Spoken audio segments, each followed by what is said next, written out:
Fala galera intensiva, meu nome é Ivens, sejam bem-vindos a mais um Sunday Paper. Hoje o nosso Sunday Paper de número 150 e no Sunday Paper de hoje a gente vai falar sobre a Driving Pressure. Você sabe por que manter Driving Pressure abaixo de 15 é uma das estratégias de proteção pulmonar? Então bora ver isso aqui nesse artigo de hoje. Mas primeiro já dá aquele joinha para poder fortalecer aquele algoritmo do YouTube para trazer mais gente para o canal, tá certo? Para esse canal aqui crescer, se tornar relevante de verdade. Comenta aqui embaixo, deixa aquele seu comentário. Você usa Driving Pressure abaixo de 15 em paciente com síndrome de desconforto respiratório agudo?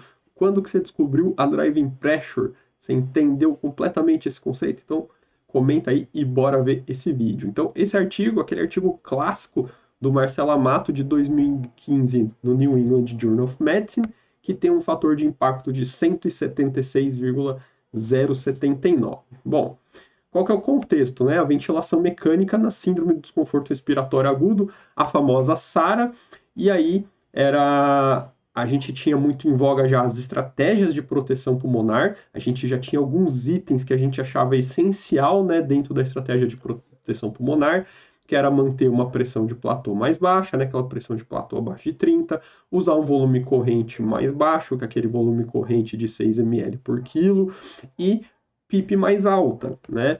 Isso porque eram estratégias que vinham se mostrando relevantes quando a gente olhava os estudos com pacientes com síndrome de desconforto respiratório agudo. Essas estratégias pareciam melhorar os desfechos desses pacientes.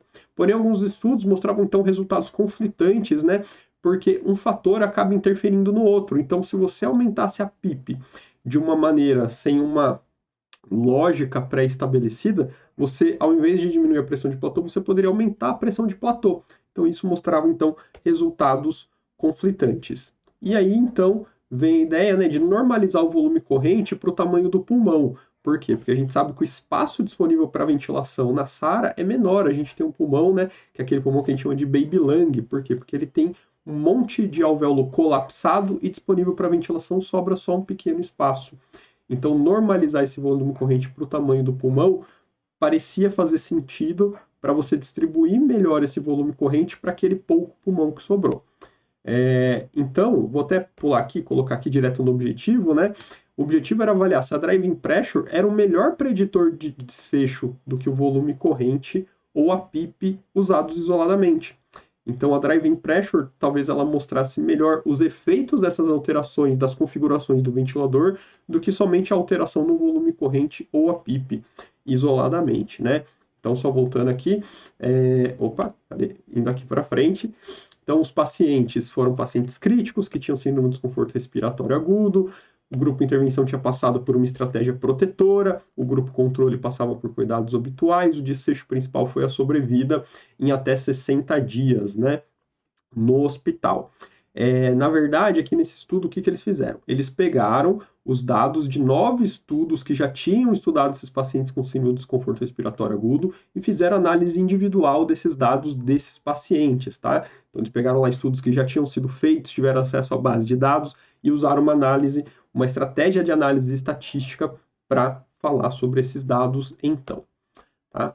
E aí aqui eu coloquei essa figura que tem no artigo, que é uma figura bem conhecida, né? Talvez vocês já conheçam, já tenham visto em algum lugar, ela está aqui nesse artigo. Então, a gente tem três figuras aqui, né? Essa figura A, essa figura B, essa figura C. O que elas estão mostrando aqui para a gente? A figura A, ela mostra um grupo de pacientes que tinham o mesmo valor de PIP, porém, eles tinham diferentes valores aqui de pressão de platô e, consequentemente, de driving pressure. Na segunda figura, esses pacientes tinham a mesma driving pressure, porém com valores diferentes de PIP e valores diferentes de platô. E na terceira figura, eram pacientes que tinham o mesmo valor de platô, porém com diferentes driving pressures e diferentes PIPs. Então ele estava querendo analisar aqui quais desses fatores influenciava mais no risco de morte, né? Ele avaliou aqui o risco relativo de morte no hospital. Então, vamos começar aqui pela figura do meio. O que ele viu? Que quando você tinha um valor fixo de driving pressure, ou seja, para pacientes que tinham valores diferentes de PIP, pressão de platô, mas com o mesmo valor de driving pressure, olha o que acontecia com o risco relativo. O risco relativo basicamente não mudava. Aqui ele está mostrando que provavelmente não é alterar a PIP e alterar a driving pressure que altera esse risco de morte, né? E você manter um valor constante de driving pressure traduz num risco relativo constante de morte. Na primeira figura, a gente tem a PIP constante, né? Então, o que acontecia quando você mantinha a PIP constante e ia aumentando o valor da pressão de platô?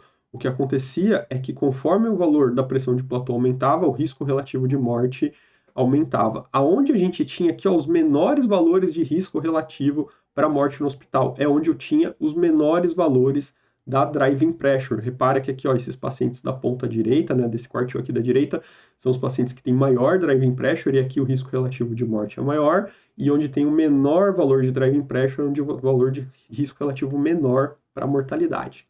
E a figura aqui na direita, ele mantinha o mesmo valor de pressão de platô com diferentes PIPs e diferentes driving pressures. E o que acontecia com o risco relativo de morte? O risco relativo ia diminuindo conforme a driving pressure ia diminuindo. Então, o menor valor de risco relativo aqui para a mortalidade no hospital era para o menor valor de driving pressure. Então, ele mostrou que se a driving pressure não variasse, o risco relativo de morte não variava. E quando a driving pressure variava, independente de você manter a mesma PIP ou manter o mesmo platô, o menor risco relativo era para o menor valor de driving pressure, tá? E aí, por que 15? Por que a gente tenta manter menor que 15, né? Basicamente é porque nesse artigo aqui a gente tem essa figura mostrando aqui o risco relativo, né, na análise multivariada, risco relativo de morte, e aonde o risco relativo cai abaixo de 1, né, começa a se manter abaixo de 1, é a partir desse driving pressure aqui de 15. Então, a gente mantendo a driving pressure abaixo de 15, a gente diminui o risco de morte do nosso paciente. Então, a gente tenta manter, né, abaixo de 15, o menor valor possível aí, para tentar manter esse risco relativo de morte menor, tá bom? Então, conclusão.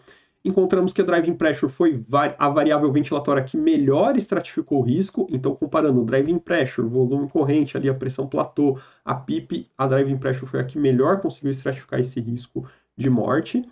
E diminuições na driving pressure, devido a mudanças nas configurações do ventilador, foram fortemente associadas ao aumento da sobrevida. Então, ali, independente da mudança que você fazia, se era na PIP, se era na pressão de platô, que era influenciada pelo volume corrente, o que se associava a melhor sobrevida, diminuição do risco de mortalidade, é que essa mudança causasse diminuição da driving pressure. Tá joia?